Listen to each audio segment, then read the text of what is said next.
Androcles नाम का एक गुलाम रहता था। उस गुलाम का मालिक बड़ा जालिम था।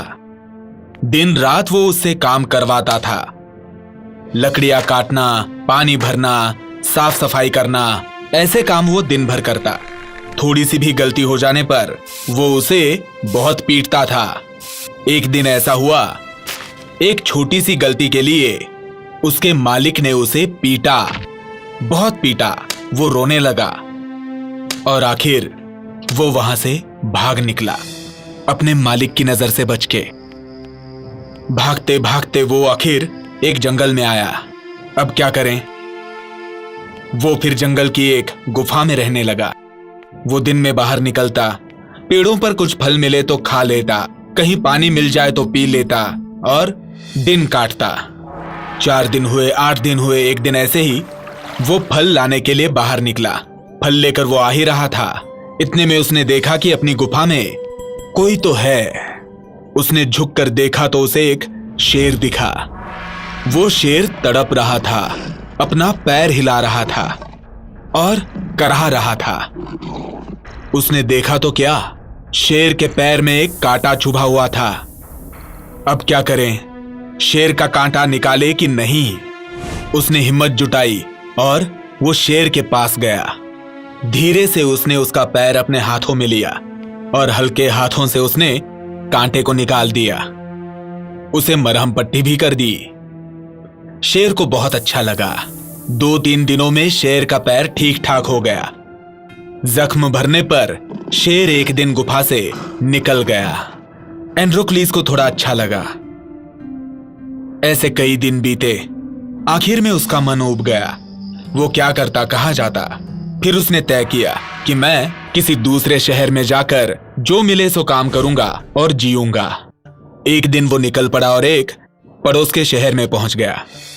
लेकिन बदकिस्मती उसका साथ नहीं छोड़ रही थी।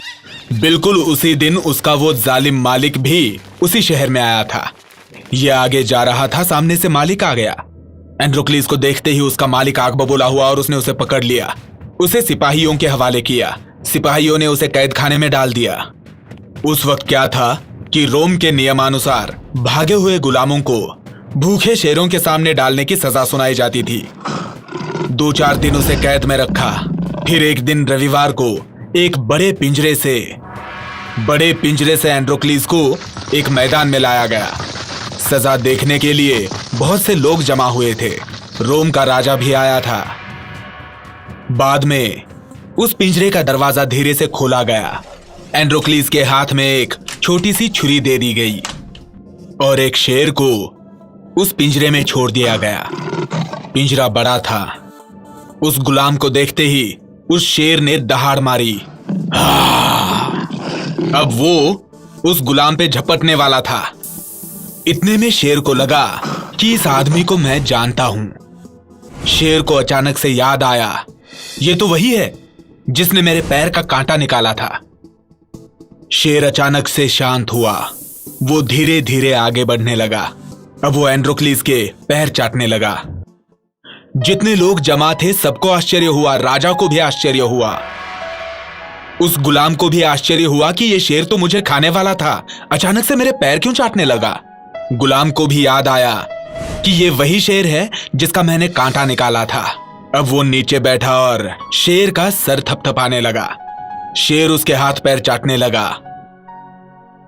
राजा को समझ में ही नहीं आ रहा था कि क्या करें। ऐसा तो कभी हुआ नहीं था। उसने सिपाही को आदेश दिया, जाओ उस शेर को पिंजरे से बाहर निकालो और लड़के को यहां लाओ। सिपाही एंड्रोक्लिस को लेकर राजा के पास आए। महाराज ने पूछा, मुझे बताओ शेर ने तुम्हें मारा क्यों नहीं, खाया क्यों नहीं? उसने कहा, नहीं महाराज। क्या है? कुछ दिन पहले उस शेर के पैर में कांटा चुभा था जो मैंने निकाल दिया था। उसी उपकार की वजह से उसने मुझे मारा नहीं, मुझे बिना मारे वो वापस गया। राजा को आश्चर्य हुआ। उसने पूछा, मुझे बताओ कांटा निकालते समय तुम्हें शेर से डर नहीं लगा? एंड्रोक्लिस ने कहा, डर किस बात का? मेरे जालिम मालिक की तरह वो शेर जालिम तो नहीं था। ये बात सुनते ही महाराज बड़े खुश हुए। उन्होंने एंड्रोक्लीस को शाबाशी दी और घोषणा की कि आज से यह गुलाम नहीं आजाद है, और उसे भरपूर बख्शीश भी दिया। और उसका जो जालिम मालिक था ना, उसे कैद खाने में डाल दिया और 2 साल की सजा सुना दी। एंड्रोक्लीस ने शेर पे दया की और शेर ने गुलामी से उसे बरी कराया। यानी कि बच्चों, हम किसी पर उपकार करते हैं, किसी को दया दिखाते हैं तो कोई हम पर भी दया करता है, उपकार भी करता है।